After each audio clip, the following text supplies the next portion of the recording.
નમસ્કાર દોસ્તો, વાર્તા સાંભળીને મજા લો। પાલીતાણાની ઠંડી સાંજ હતી। સ્ટેશન પર છેલ્લી ટ્રેન આવવાની હતી। રામ ત્યાં એકલો બેઠો હતો। હાથમાં ડાયરી અને આંખોમાં હજારો વિચાર હતા। એણે પ્રેમમાં હાર ખાધી હતી। હવે એ માનતો હતો કે પ્રેમ બસ એક જ વાર થાય છે। ટ્રેન આવી, લોકો ચડવા લાગ્યા। એ પણ ચડી ગયો। સામેની સીટ પર એક છોકરી બેઠી હતી, સફેદ ડ્રેસ, આંખોમાં શાંતિ અને ચહેરા પર સ્મિત। એનું નામ હતું માયા।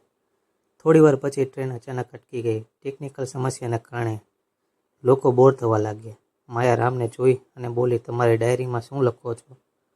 રામ થોડો ચોંક્યો। જૂની યાદો છે જે હવે ભૂલાવી છે, માયા સ્મિત કરીને। કેટલાક લોકો ભૂલવા માટે નથી આવતા, શીખવા માટે આવે છે। એ શબ્દો સીધા દિલમાં વાગ્યા। બંને વાતો કરવા લાગ્યા, હસતા, મજાક કરતા, પોતાની કથા કહેતા। રામ એ ઘણી સમય પછી દિલથી હસ્યો। રાત વધી, ટ્રેન હજી અટકી હતી। બહાર વરસાદ શરૂ થયો। માયા બોલી, જો આજે આ ટ્રેન અટકી ના હોત તો કદાચ આપણે મળ્યા ન હોત। રામે કહ્યું, કદાચ ભગવાને મારી સ્ટોરી ફરી લખવા માટે તમને મોકલ્યા છે।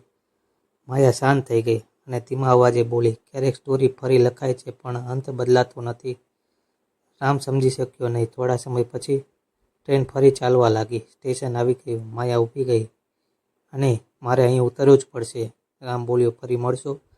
માયાએ સ્મિત સાથે કહ્યું, જો કિસ્મત હશે તો જરૂર।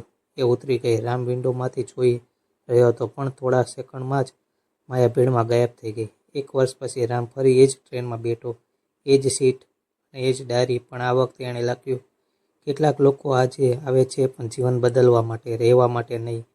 અને અચાનક સામેની સીટ પર ફરી એક ઓળખામણું સ્મિત દેખાયું। મિત્રો, વાર્તા સાંભળીને મજા આવી હોય તો ચેનલને સબસ્ક્રાઈબ કરજો। ધન્યવાદ।